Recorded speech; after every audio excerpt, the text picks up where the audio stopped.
Assalamualaikum warahmatullahi wabarakatuh. Perkenalkan, nama saya Valentina Febrianti dari kelas 4A, Prodi Bimbingan dan Konseling. Hari ini saya sedang melaksanakan tugas akhir dalam mata kuliah bimbingan kelompok. Nah, dalam video ini saya sedang melaksanakan bimbingan kelompok atau yang disebut BKP, dan saya sendiri di sini sebagai pemimpin kelompoknya. Kegiatan ini berlangsung lebih tepatnya di SMP Negeri 4 Kota Bekasi yang beranggotakan 8 orang. Nah, dalam kegiatan kali ini, tema yang saya pilih adalah impulsif buying bikin kantong kering. Apa alasan saya memilih topik tersebut? Karena saya melihat sendiri bagaimana masyarakat di Indonesia yang didominasi oleh remaja terutama banyak melakukan perilaku impulsif buying atau membeli barang ataupun makanan tanpa adanya perencanaan yang matang. Nah, berikut ini kegiatannya. Bismillahirrahmanirrahim. Assalamualaikum warahmatullahi wabarakatuh. Waalaikumsalam warahmatullahi wabarakatuh. Teman-teman, sebelumnya saya mau mengucapkan terima kasih karena teman-teman sudah hadir pada kegiatan bimbingan kelompok hari ini. Nah, teman-teman sebelumnya apakah sudah sarapan semuanya? Sudah. Teman-teman keadaan di mana sehat? Teman-teman lagi ada yang kurang enak badan? Sehat. Teman-teman, alangkah baiknya sebelum kita mulai kegiatan hari ini, mari kita sama-sama melafazkan basmalah. Bismillahirrahmanirrahim. Oke, nah untuk di sini saya mau nanya nih, apakah sudah ada yang pernah melakukan bimbingan kelompok sebelumnya? Mungkin ada yang tahu bimbingan kelompok itu apa? Belum pernah. Belum pernah. Jadi ini pengalaman pertama semua ya? Ya. Oke. Karena ini pengalaman pertama kali dari teman semua, izinkan saya untuk menjelaskan sedikit terkait apa itu bimbingan kelompok. Jadi, bimbingan kelompok adalah salah satu layanan dalam bidang bimbingan konseling di teman-teman yang nantinya kita akan membahas dalam bentuk diskusi kelompok seperti sekarang ini. Yang akan kita bahas nanti itu adalah topik-topik yang lagi hangat diperbincangkan, yang lagi kekinian, yang lagi umumnya dirasakan oleh masyarakat gitu. Nah, cara pelaksanaannya sendiri itu seperti apa? Cara pelaksanaannya itu seperti sekarang ini teman-teman.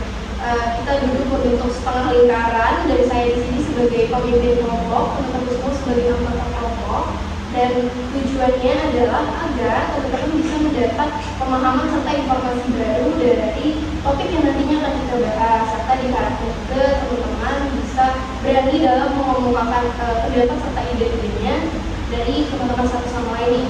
Jadi nggak ada yang salah, tidak ada yang benar gitu. Nah, dari sini apakah ada yang ingin ditanyakan atau sudah paham teman-teman? Sudah paham. Ya. Ini sebelum kita mulai, saya mau menjelaskan sedikit ada 4 asas atau aturan yang perlu kita taati bersama teman-teman. Yang pertama, teman-teman diharapkan secara sukarela menghadiri kegiatan bimbingan kelompok ini tanpa ada paksaan. Nah, di sini nggak ada yang paksaan atau mungkin nggak ada yang disogok dulu baru datang ke sini, nggak ada ya. Oke. Yang kedua, teman-teman diharapkan untuk bisa secara terbuka untuk menyampaikan pendapat serta informasinya tanpa ada yang ditutup-tutupi gitu. Nah, kalau tes ditutup-tutup ini contohnya seperti itu, misalkan, oh iya saya pernah tuh punya pengalaman itu tapi nggak jadi deh, yang kayak gitu ya. Diharapkan bisa terbuka di sini gitu. Nah, yang ketiga, karena nantinya kita akan menyebarkan mungkin informasi-informasi yang sifatnya pribadi, teman-teman semua diharapkan bisa menjaga kerahasiaannya dan jangan lagi dibahas di luar dari kegiatan ini gitu.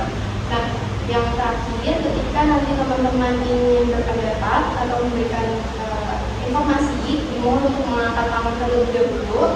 Ketika sudah saya persilakan, baru teman-teman mulai berbicara. Nah, mohon juga untuk tidak memotong pembicaraan orang lain, serta mari kita sama-sama untuk bertutur kata yang sopan dan sambungan. Nah, teman-teman kira-kira apakah ada yang ingin ditanyakan? Kalau memang sudah paham, karena ini pertemuan pertama kita, mungkin alangkah baiknya kita perkenalan lagi deh, perkenalan terlebih dahulu gitu, agar bisa lebih akrab, agar bisa lebih dekat gitu ya. Nah, perkenalan akan dimulai dari saya, dan kira-kira ada yang mau mungkin secara sukarela atau ada mau dimulai dari sisi kanan atau kiri dulu? Dari sisi kiri, boleh. Nah, berarti perkenalan dimulai dari saya dan dilanjutkan oleh orang sebelah kiri saya dengan menyebutkan nama lengkap, nama panggilan serta hobi. Oke? Dan begitu seterusnya sampai ke sisi sebelah kanan Namaste. Oke. Perkenalkan, nama saya Valentina Febrianti, teman-teman bisa panggil saya Kak Valen.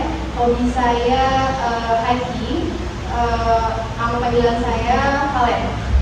Perkenalkan, nama saya Ramadi Negara. Kalian bisa panggil saya Zara. Hobi saya adalah menyanyi. Oke, silakan. Perkenalkan, apa yang saya sudah aman. Saya seperti panggil nama. Hobi saya Oke, perkenalkan, nama saya Ramadi Negara.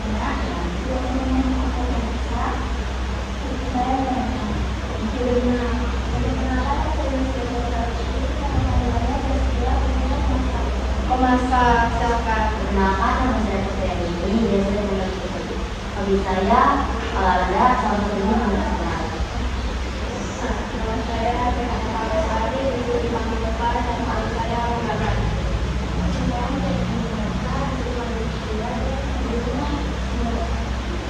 Perkenalkan, nama saya Dina Syahida, biasanya dipanggil Dara, hobi saya Penyanyi. Oke, teman-teman terima kasih untuk perkenalannya. Semoga ini menjadi jembatan awal agar kedepannya kita bisa lebih semakin dekat dan semakin akrab lagi. Nah sebelum itu, karena tadi kita sudah perkenalan, mungkin saya takut lupa nih. Saya ulang deh ya. Saya boleh ulang kan ya nama-namanya? Boleh. Nadira, jangan lupa langsung. Dinara, Mutia, Via, Pai, Putri, terus Saskia,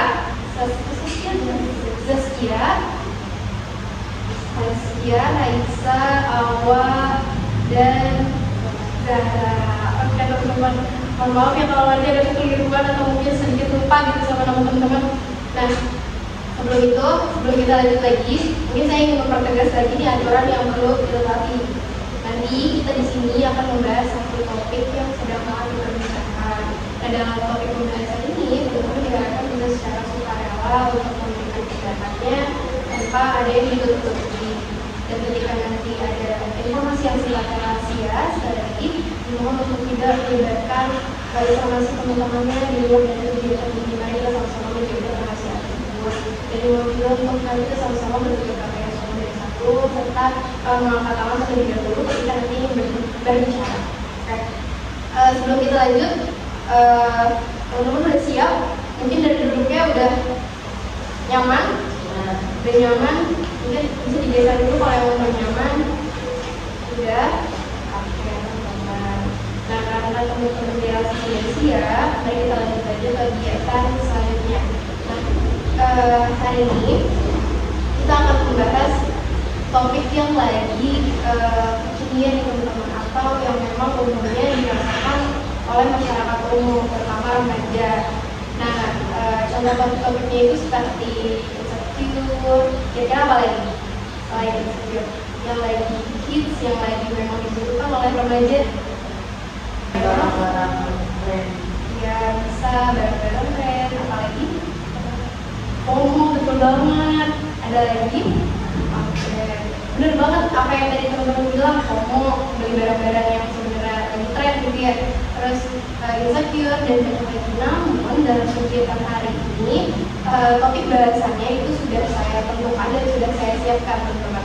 Topik bahasan kita hari ini kita akan membahas impulsif buying. Nah, teman-teman sendiri ada yang sudah pernah dengar nggak sih, atau mungkin ada yang tahu impulsif buying itu apa ya? Belum? Oke. Berarti masih asing ya impulsif buying ini. Nah, jadi teman-teman, impulsif buying atau perilaku impulsif adalah perilaku ketika seseorang membeli atau membeli barang gitu ya, tanpa adanya perencanaan yang matang ya teman-teman. Contoh kecil kayak misalnya kita lapar, kita sudah kenyang, tapi kita melihat makanan ini kok enak banget gitu, atau mungkin tertarik karena melihat teman makan itu, terus ujung-ujungnya beli, padahal kita udah kenyang, terus ujung-ujungnya nggak mau makan. Nah, itu salah satu contoh kecil perilaku impulsif. Kenapa ya kita penting untuk membahas perilaku impulsif ini? Karena saya melihat sendiri nih teman-teman, banyak dari masyarakat di Indonesia Indonesia, terutama remaja. Dan menurut hasil riset dari Kompas pada tahun 2023 itu mengatakan bahwa sebanyak 54% masyarakat di Indonesia yang didominasi oleh remaja terutama banyak melakukan pembelian secara jor-joran, secara impulsif gitu, tanpa perencanaan yang matang melalui platform-platform yang memang tadi teman-teman sudah sebutkan gitu, banyak banget kan. Nah, dari sini itu menandakan bahwa masyarakat Indonesia banyak melakukan perilaku-perilaku ini yang didominasi oleh Gen Z atau milenial juga, bahkan nggak menutupi kemungkinan gitu mereka melakukan hal itu. Nah, kenapa kita membahas ini, kenapa penting untuk dibahas agar teman-teman semua bisa tahu cara mengatasinya, faktor-faktor pendorongnya, dampak-dampaknya. Nah, dari sini saya mau tanya, kira-kira dari teman-teman sendiri apakah ada yang pernah punya pengalaman beli barang apapun, nggak hanya barang, mungkin dalam bentuk makanan gitu, tanpa ada yang rencana, terus tiba-tiba teman-teman merasa kenyang lagi, nyesal lagi beli ini. Ada yang punya? Itu saya pas pulang dari sekolah Ya. ada mau dibuat sehingga bulan kedua uangnya kalau saya belajar saya menjadi itu pas sampai ternyata dia mau Oke, tadi Zahra mengatakan Zahra pernah beli barang skincare gitu, tapi ternyata pas datang barangnya KW dengan harga yang mungkin nggak terbilang murah gitu ya Zahra. Ada lagi teman-teman? Boleh, silakan. Jadi sama kayak makannya pas awal saya beli makanan dulu Iya. pas bulan puasa kita kalau gitu loh. Saya beli banyak makanan terus pas buka ternyata cuma minum air putih terus makan lontong bakwan ini udah kenyang. Iya betul. Iya. Gitu, oke. Sisanya jadi Mubazir. Oke. Nah ini contoh pengalaman kecil nih dari Putri teman-teman. Itu benar banget, itu salah satu perilaku impulsif.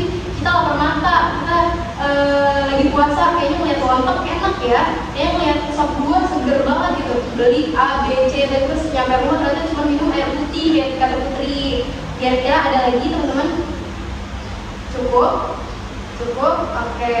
Terima kasih untuk pengalamannya tadi. Nah, pengalaman yang tadi sudah disebutkan oleh Zahra dan Putri itu salah satu contoh kecil yang sebenarnya atau ternyata tanpa sadar, mungkin secara sadar juga kita pernah melakukan itu teman-teman.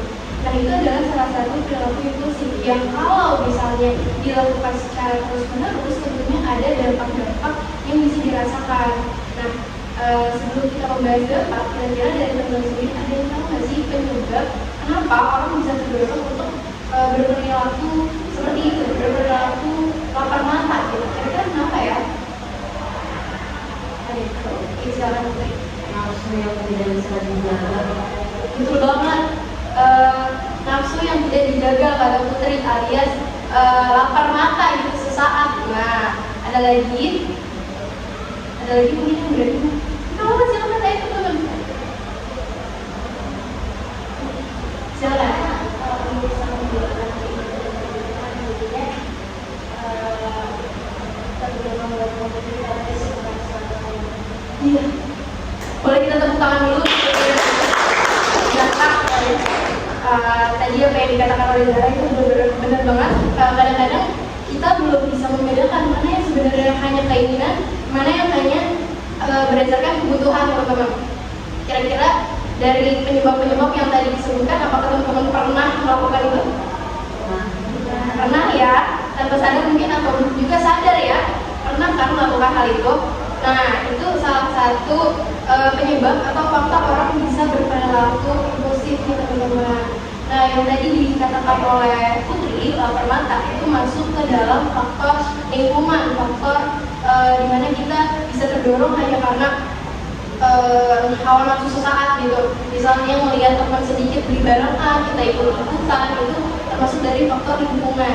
Nah, apa yang tadi disebutkan oleh Zahra, yang karena gak bisa membedakan mana keinginan mana kebutuhan, itu masuk ke dalam faktor emosional, dimana kadang kita merasa mungkin lagi stres, mungkin lagi bahagia, hal-hal yang kita lakuin adalah dengan berbelanja salah satunya. Mungkin teman-teman pernah habis melakukan suatu kegiatan yang mungkin menurut teman-teman kayaknya gue perlu atau saya perlu untuk self reward. Pernah nggak? Pernah dong, pasti pernah kan?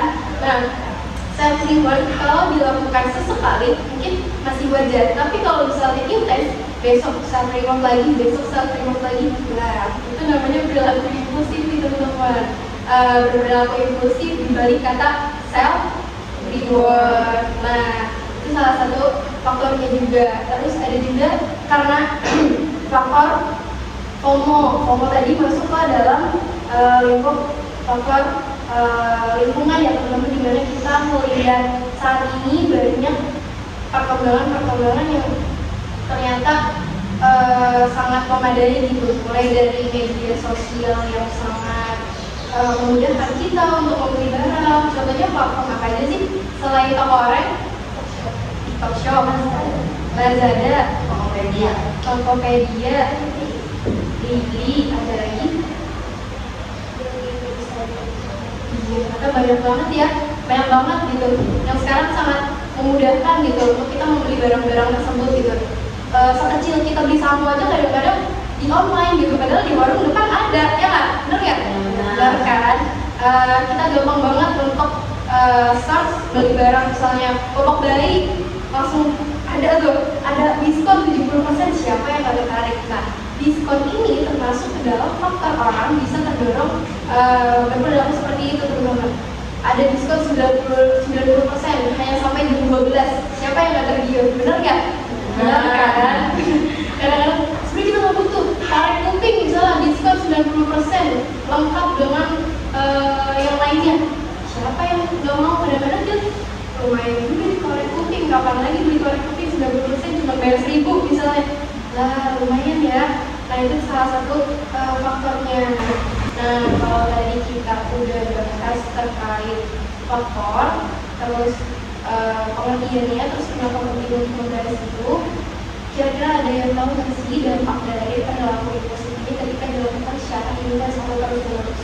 Ada dampak positif dan negatif yang bisa dirasakan. Bisa jadi pemborosan, betul sekali. Ada lagi? Tidak bisa mengatur uang, sangat benar. Kemudian tadi mengatakan tidak bisa mengatur uang dengan benar, betul sekali. Ada lagi? Membuat kecanduan, betul banget, Zahra. Terus ada lagi teman-teman? Kira-kira apa? Kira-kira ada lagi nggak dampak-dampaknya yang teman-teman rasain? Tadi kan dampak-dampak negatifnya nih dari tadi Dinara mengatakan pemborosan, terus dari Putri nggak bisa memanage uang, ya dari teman-teman yang lain mungkin ada yang udah berpendapat? Oke, cukup, silakan. Banyak sampah-sampah yang bisa di ini ya. Dampaknya salah satunya sampah gitu ya, jadi banyak barang-barang yang nggak guna terus berujung jadi sampah, benar banget. Nah tadi dampak-dampaknya sudah teman-teman rasakan sendiri, sudah teman-teman alami sendiri, pemborosan, tidak bisa memanage uang, itu salah satu dampaknya pastinya kita rasakan gitu. Salah satunya kanker alias kantong kering, benar nggak? Benar. Terus tadi ada lagi Zara mengatakan kecanduan, benar banget, pasti bisa kecanduan. Nah ini salah satu dampak yang sangat membahayakan. Kalau ternyata perilaku ini dalam ilmu psikologi itu bisa mengakibatkan kecanduan apabila si pelaku tidak menyadarkan itu, bisa mengakibatkan kita kecanduan, bahkan stres, bahkan sampai kecemasan. Nah tadi ada dampak positifnya juga. Kira-kira dampak positifnya apa sih? Betul, bahagia. Ada lagi? Ayo, tanpa takut, ayo silakan. Dampak positifnya kira-kira apa? Selain bahagia, terus apa lagi? Nafsunya terpenuhi, benar banget, dari Pai. Nah, ada lagi? Cukup? Oke, kayaknya karena dirasa sudah sangat teman-teman kayaknya udah ada sedikit kurang fokus, mungkin malah baiknya kita sedikit melakukan icebreaking. Setuju? Setuju. Coba kita mulai dari atas dulu ya. Konsentrasi. Konsentrasi. Oke, sebelum kita lanjut ke ice breaking, aku mau ngejelasin rulesnya dulu nih. Jadi nanti karena kita beranggotakan 8 orang, akan ada satu porsi dikurangin dari jumlah anggota yang sesungguhnya gitu ya. Saya akan menyetel musik, lalu teman-teman ketika lagu dihentikan, teman-teman harus mendapatkan bangku agar tidak keduluan oleh teman-teman yang lain. Dan tentunya kita akan mencari pemenang dan yang kalah ya. Yang kalah nantinya akan ada 3 orang yang kalah, gitu ya. Yang kalah nantinya peserta yang gugur akan ada hukuman nih. Oke? Siap? Siap. Ya. Oke, sebelum itu kita berdiri dulu ya.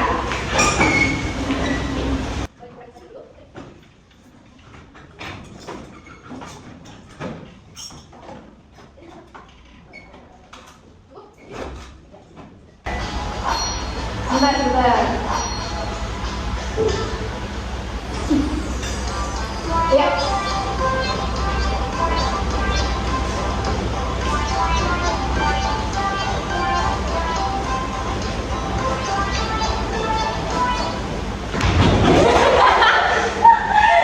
Siapa yang dapat? Silakan keluar dari barisan. Oh iya tuh. Ya maaf ya, terus. Jadi lanjut.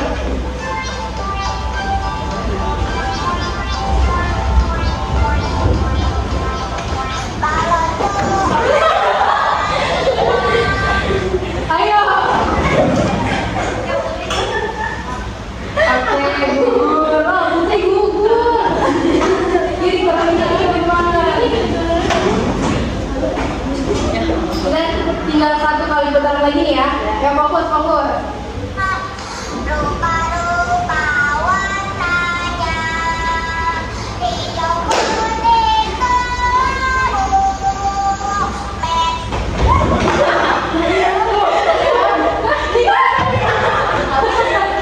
Oke. Yeay. Kita balikan lagi kuncinya seperti semula teman-teman. Oke, gimana? Seru nggak? Ice breaking ya? Oke, tepuk tangan dulu dong. Tadi yang kalah siapa aja ya? 3 orang yang kalah. Oke, dari 3 orang yang kalah, saya punya hukuman. Hukumannya adalah kalian harus membuat kalimat refleksi atau seperti komitmen yang bertujuan agar teman-teman bisa berjanji untuk diri sendiri. Contoh kecil, saya berjanji mulai hari ini saya tidak akan boros lagi. Contoh kecil, oke? Bisa ya? Bisa. Yuk, mau dimulai dari siapa? Dari Putri deh. Oh, dari dulu nih tadi yang menunjukkan. Silakan. Oke, tepuk tangan dulu. Lanjut. Silakan. Oke, saya berjanji tidak akan membeli barang yang tidak dibutuhkan lagi gitu ya. Pikir dulu, tepuk tangan dulu. Lanjut. Saya berjanji tidak hanya membeli barang, akan ada perencanaan dulu. Oke, tepuk tangan untuk Putri. Nah, dari teman-teman yang tadi sudah menang, selamat karena sudah menang. Nantinya akan ada hadiah juga dari saya. Yang kalah nggak perlu risau, itu dapat juga, oke? Oke. Nah, tadi yang belum bersuara dari tadi kira-kira siapa ya? Siapa? Awa dan siapa yang tadi belum bersuara teman-teman kira-kira? Awa dan Mutia ya. Mutia. Boleh nggak sih kalau misalnya kita dengar dari Awa dan Mutia gimana sih teman-teman cara mengatasi perilaku impulsif? Yuk, Mutia dan Awa sepakat nggak kalau kita dengar suaranya Mutia dan Awa nih? Sepakat ya. Yuk, bisa dimulai dari siapa itu? Mutia apa Awa dulu? Bagaimana cara mengatasi atau mengendalikan diri sendiri agar tidak belajar secara impulsif?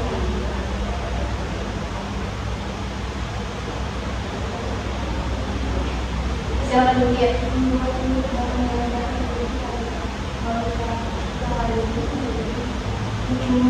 apa yang dikatakan oleh Mutia tadi. Yuk, tepuk tangan lagi.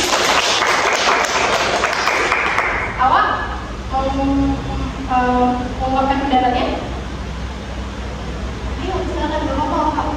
Kira-kira apa ya? Gimana cara awak untuk mengendalikan itu?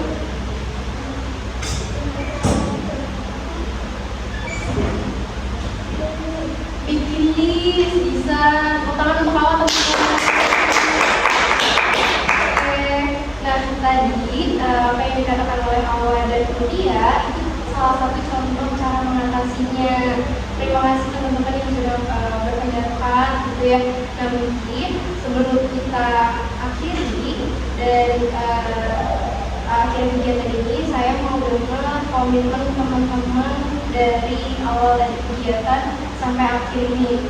Nah, kira-kira komitmen setelah keluar atau selesai dari kegiatan ini teman-teman mau ngapain? Mau dimulai dari kanan atau dari kiri dulu?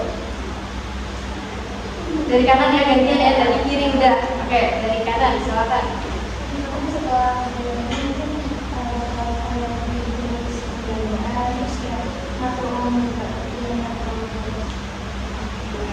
Silakan.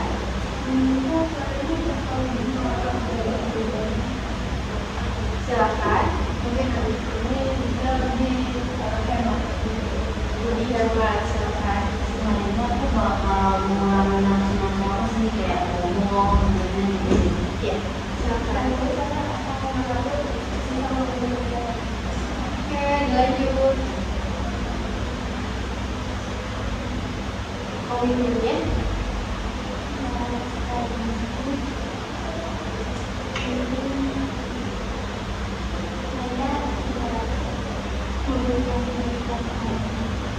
Kenapa? Ada yang dengar nggak teman-teman? Oke, tidak membeli barang-barang yang tidak diperlukan lagi. Oke, Saya akan membagi uang jajan untuk keringan dan kebutuhan dan membatasi pengeluaran. oke. Terima kasih teman-teman semua yang sudah berkomitmen. Tepuk tangan lagi. Nah, sebelum kita akhiri, tadi teman-teman sudah berkomitmen dari sini teman-teman mau melakukan apa. Nah, semoga apa yang teman-teman katakan tadi tidak hanya jadi janji-janji manis sesaat aja, tapi benar-benar diterapkan. Dan saya punya bagan gimana cara teman-teman biar bisa mengendalikan, atau ini mungkin bisa jadi salah satu cara untuk mengatasi perilaku impulsif nih. Nah, ini salah satu bentuk bagan agar teman-teman bisa lebih berpikir sebelum membeli barang. Misalnya teman-teman beli barang baru, kelihatan nggak? Kelihatan ya. Kalau teman-teman mau beli barang baru, teman-teman di sini ada keputusan sudah punya atau belum punya. Kalau sudah punya, masih bagus atau sudah tidak layak. Kalau memang sudah tidak layak, teman-teman masih bisa diperbaiki atau mungkin sudah benar-benar tidak bisa dipakai gitu. Nah, kalau misalnya masih bagus, tentunya jangan beli. Masih layak kan dipakai. Nah, ini bisa jadi salah satu keputusan nih sebelum membeli barang. Terus kalau teman-teman belum punya, butuh banget atau hanya karena FOMO ikut-ikutan teman gitu ya. Terus kalau misalnya memang butuh banget, harus beli sekarang juga atau bisa pinjam. Kalau bisa pinjam kenapa tidak? Ya kan? Ya kan? Terus pinjam saja, atau ada yang mungkin lebih murah lagi nih, ada yang lebih hemat dan bagus gitu ya. Nah, ini contoh bagan ketika nanti teman-teman ingin membeli suatu barang ataupun makanan. Ada bentuk bagan makanan juga nih teman-teman. Sama kalau makanan sudah makan, sudah kenyang, ada keputusannya lagi kira-kira di sini. Masih kenyang, tidak lapar gitu ya. Terus FOMO, hanya ikut-ikutan tren gitu. Kalau misalnya FOMO, lapar ringan atau lapar banget, semua ada keputusannya di sini. Nantinya file ini akan saya berikan melalui grup WhatsApp. Nanti kita akan membuat grup WhatsApp agar teman-teman bisa dapat file ini.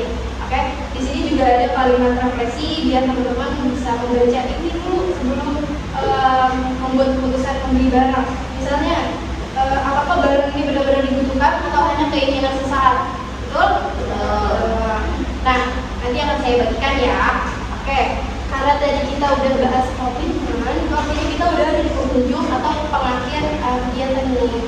Sebelum itu saya mau dengar satu atau dua orang terkait kesan dan pesannya mengikuti kegiatan ini. Ada yang suka lewat? Silahkan. Kalau saya mengikuti kegiatan ini, saya dapat menambah ilmu. Ilmunya lebih banyak. Yang tadinya dari awal yang saya ngurus, ngomong, jadi saya akan mengurangi ini. Ada lagi? Menurut saya senang banget bisa ikut kegiatan ini karena memberikan saya betapa pentingnya mengetahui makna kebutuhan dan keinginan. Dan setelah ini saya tentunya bakal berinovasi untuk pengelolaan lingkungan. Oke, terima kasih untuk kesan dan pesannya teman-teman yang sudah memberikan pendapatan tadi. Juga terima kasih untuk teman-teman yang sudah berperan aktif dari awal kegiatan sampai akhir. Sekali lagi saya benar-benar ingin mengucapkan banyak terima kasih untuk teman-teman semua karena sudah hadir mengikuti kegiatan ini secara sukarela, mau terbuka berbagi pengalaman-pengalamannya gitu ya. Karena tadi kita mengawali kegiatan hari ini dengan mengucapkan bersolat, mari kita sama-sama mengakhirinya dengan melafazkan hamdalah. Alhamdulillahirabbil alamin. Saya tutup, kurang lebihnya mohon maaf. Wassalamualaikum warahmatullahi wabarakatuh. Waalaikumsalam warahmatullahi wabarakatuh.